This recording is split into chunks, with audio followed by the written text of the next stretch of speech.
ભરૂચના station road પર નિર્માણ પામેલ સિટી સેન્ટરના સંચાલકોને ખાણ અને ખનિજ વિભાગે પરમિટ કરતા વધુ પ્રમાણમાં માટી ખોદવા બદલ રૂપિયા 2 કરોડ 23 લાખનો દંડ ફટકારતા ખળભળાટ મચી જવા પામ્યો હતો।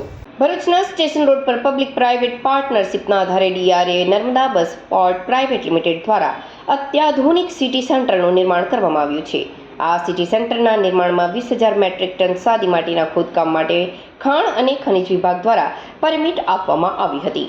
જો કે આ અંગે RTI એક્ટિવિસ્ટ રાજેશ પંડિતે વધુ ખોદકામ કરાયું હોવાની ફરિયાદ સાથે વર્ષ 2022માં ખાણ અને ખનિજ વિભાગને અરજી આપી હતી, જે બાદ ખાણ અને ખનિજ વિભાગ દ્વારા તપાસ કરવામાં આવતા પરમિટ કરતાં વધુ પ્રમાણમાં માટી ખોદકામ કરવામાં આવ્યું હોવાનું બહાર આવ્યું હતું। તંત્રની તપાસમાં કુલ 1,10,580 મેટ્રિક ટન સાદી માટીનું ખોદકામ કરવામાં આવ્યું હોવાનું બહાર આવતા ખાણ અને ખનિજ વિભાગ દ્વારા DRA નર્મદા બસ પોર્ટ પ્રાઇવેટ લિમિટેડ કંપનીને રૂપિયા 2,23,000નો તંત્રની તપાસમાં કુલ 1,10,580 મેટ્રિક ટન સાદી માટીનું ખોદકામ કરવામાં આવ્યું હોવાનું બહાર આવતા ખાણ અને ખનિજ વિભાગ દ્વારા DRA નર્મદા બસ પોર્ટ પ્રાઇવેટ લિમિટેડ કંપનીને રૂપિયા 2 કરોડ 23 લાખનો દંડ ભરવા માટે હુકમ કરતા ખળભળાટ મચી જવા પામ્યો છે। જો કે આ અંગે સિટી સેન્ટરના બિલ્ડર કિરણ મજુમદાર સાથે વાતચીત કરતા તેમણે જણાવ્યું હતું કે આ મેટરમાં અમે હાઈકોર્ટમાં અપીલમાં ગયા છીએ, કોર્ટનો જે નિર્ણય આવશે તે પ્રમાણે આગળ કરીશું। Rajesh Pandit, RTI activist.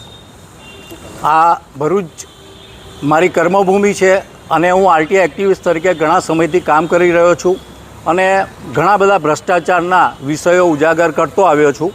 તાજેતરમાં જ ઓગસ્ટ 2021માં મેં ખાણ ખનિજ વિભાગમાં જે બિલ્ડરો બેઝમેન્ટ બનાવવા માટે પરમિટ માગતા હોય છે એ બાબતના કાગળિયા માગેલા અને લગભગ મને 15 બિલ્ડરોના પરમિટો જેને આપેલી તેના કાગળિયા આપેલા।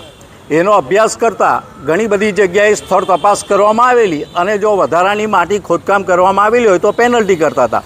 પણ અહીંયા તાજેતરમાં જ ભરૂચ ST ડેપો જે બહુ મોટું વિશાળ શોપિંગ સેન્ટર બનાવ્યું છે સિટી સેન્ટરના નામે અને પાછળ ડેપો આવેલો છે, એ બાંધકામમાં ફક્ત 10,000 મેટ્રિક ટનની પરમિટ જ માગણી કરેલી એવો મને RTIના પ્રમાણિત નકલ આપવામાં આવેલી। પરંતુ ત્યાં આગળ એ લોકોએ જે બેઝમેન્ટ બનાવેલું છે ડબલ હાઇટેડ બેઝમેન્ટ હોય, મને ડાઉટ પડેલો કે આમાં 10,000 મેટ્રિક ટન કરતાં વધારે માટી ખોદકામ કરેલું હોવાનું જણાતા મેં લેખિતમાં ફરિયાદ 8 ફેબ્રુઆરી 2022ના રોજ આપેલી અને એ બાબતે સતત એની પાછળ લાગી રહેતા એ લોકોએ તપાસ કરવી પડી। સ્થળ તપાસ કરતાં ઘણી બધી માટી ખોદકામ કરેલું જણાઈ આવ્યું અને સમયાંતરે અધિકારીઓ બદલાતા રહ્યા અને મારો આ વિષય લંબાતો ગયો।